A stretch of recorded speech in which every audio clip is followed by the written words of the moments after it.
Greetings, everyone. Pete Pardo here from Sea of Tranquility. Welcome to pick number 10 of albums that are 20 years old in 2025. We're going back 20 years to 2005. Again, like we've explained, we're splitting this month in half here in April 2025. The first half of the month, our top 15 albums from 2005.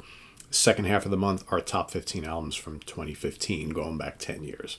Okay, so today for pick number 10, we're in the top 10. This is the 8th studio album by this Swedish band. It was also their first album in 6 years. It's released on May 3rd, 2005. Recorded at Polar Studios, Platform Studios, and Airplay Studios, all in Stockholm, Sweden. Produced by Pontus Norgren and the band for Nuclear Blast Records. I'm talking about the self-titled release from Candlemass. That's right, the Swedish Doom legends. First album in a number of years with Messiah Marcolin back on vocals. It would also prove to be the last album with Messiah Marcolin on vocals. It's funny, when you really look at the history of Candlemass, most people think of Messiah as the frontman, the singer for Candlemass. But when you really look at their whole career, he really only sang for the band for a short period of time in the grand scheme of things. There are so many other albums in their catalog without Messiah on vocals, and yeah, he's, appeared on some of their most beloved albums. I totally, get it, and I agree. But, sometimes personalities just don't gel, right? They conflict with each other, and sometimes you have to stop and say, well, what is best for the band? This guy that we love so much being in the band where they all don't like each other and can't work together, right? Or is it just better off that they all go their own separate ways so the band can continue and work with singers that they do like working with, that they can still put out great music? Because that's the thing. As great as most of the Messiah albums are, and they're, arguably the best in the catalog, they've got other albums with other singers that are damn great, if not as good as the Messiah albums.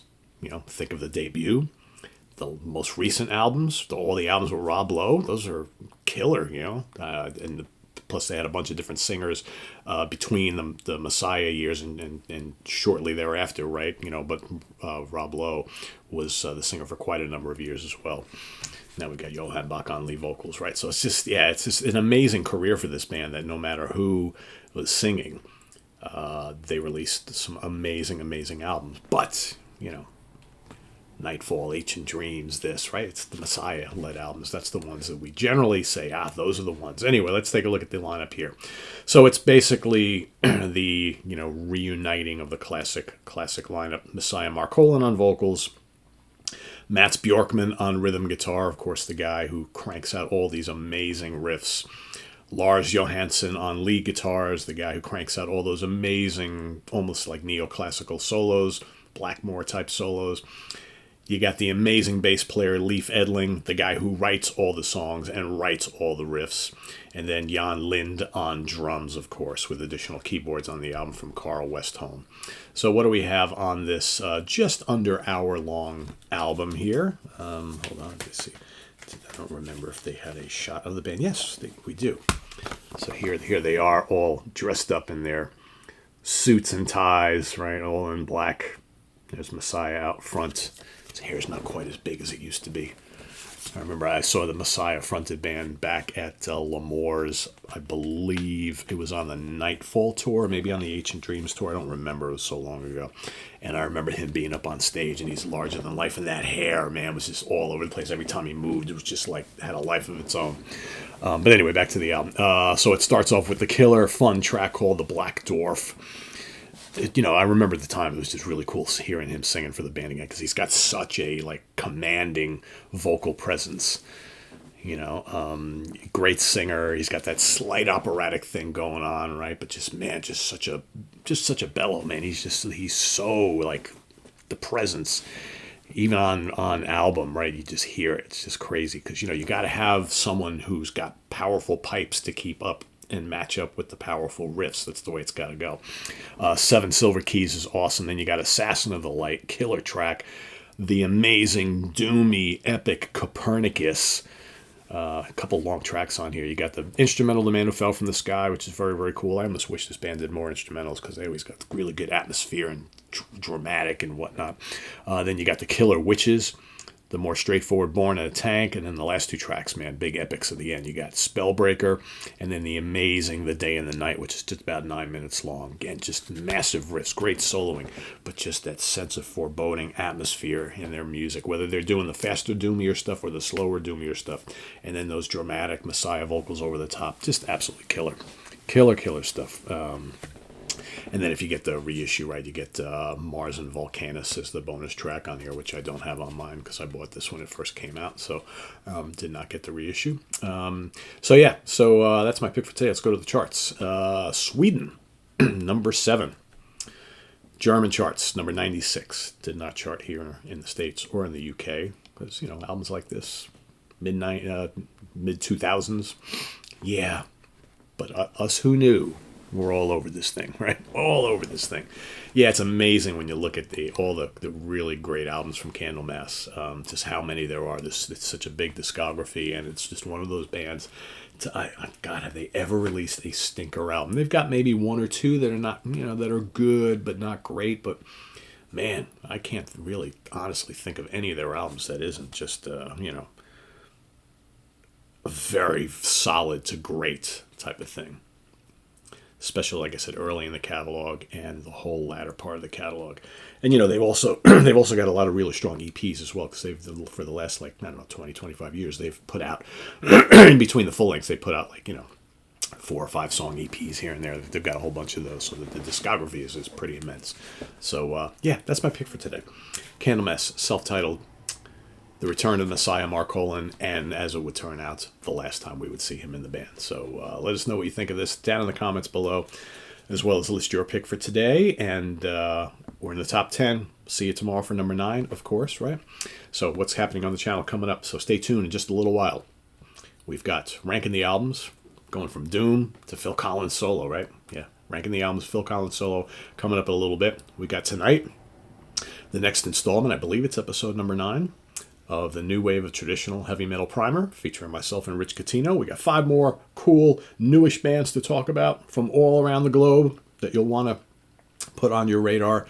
So tune in to see which bands we're going to be talking about today, and that's coming up tonight. Tomorrow night, we've got the Hudson Valley Squares. Tuesday night, we've got In the Prague Seat. We've got Friday Morning at the Funhouse next week. We've got the Professor's Picks next week. We've got the Review Crew next week. We've got Ranking the Albums of Zebra next week. So we've also got a couple, should have both of them this week, I'm pretty sure. 2 new episodes in my whole kind of starter kit series. So we're going to continue back with that, fresh once again, taking a bunch of months off from it, but I wanted to get back to it. So the next installments are going to be 10 essential albums if you're brand new, speaking of Doom, to Doom Metal, right? 10 absolute classic albums that you need. They may not be the absolute best or most popular albums from the bands I'm going to talk about. They may not even be my personal favorites, or they may be, but they're the ones, if you're brand new to Doom, these are the albums that are going to get you into Doom right off the bat. And we're also going to do one for Jazz Fusion, right? So for all you fusion freaks, you'll have your starter kit of 10 albums that you absolutely need to start your journey into the world of Jazz Fusion, right? So 10 more classics there. So yeah, that's what's coming up. Both of those this week. Also have a very cool episode I'm working on putting the finishing touches, fine-tuning the list. I'm going to talk about and list my 10 favorite band lineups of all time. So that group of musicians could be a band that's had multiple lineups, could be a band that had the same lineup through their whole career, right? But those guys or gals, right, who were in that lineup, it was so formidable for however long they were together. In my opinion, they were the hottest bands around as far as chemistry, personalities, musical abilities, the music they cranked out, right? There's just something about that lineup just so extra special. So I'm going to count down my 10 favorites for that. So that's coming up as well, too. So stay tuned for all that. Visit us on the web at www.seatranquility.org. We're on Facebook. We're on YouTube all together.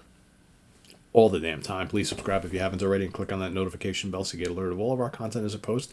And please do hit the like button before you leave. Also down below, the links to all those things to help out the channel. You know it. I almost forgot one more show coming up. That's also going to be happening tonight. The next episode of What Is It? Right? So we've got a very cool crew assembled. We got Brendan Snyder. We got Scott Lade from the Prog Corner. We've got Grant Arthur from the Contrarians and Grant's Rock Warehouse. And we got Phil Aston from Now Spinning Magazine. We're going to talk about Pink Floyd. What is this thing called Pink Floyd? The band that people have been trying to pigeonhole into a certain style for decades now. We all love them, but nobody can really talk about just exactly what is Pink Floyd music. We're going to try and get to the bottom of that on tonight's episode of What Is It? So stay tuned for that as well. So I'm Pete Pardo. Thanks for watching. See you all later on. Take care. Bye-bye.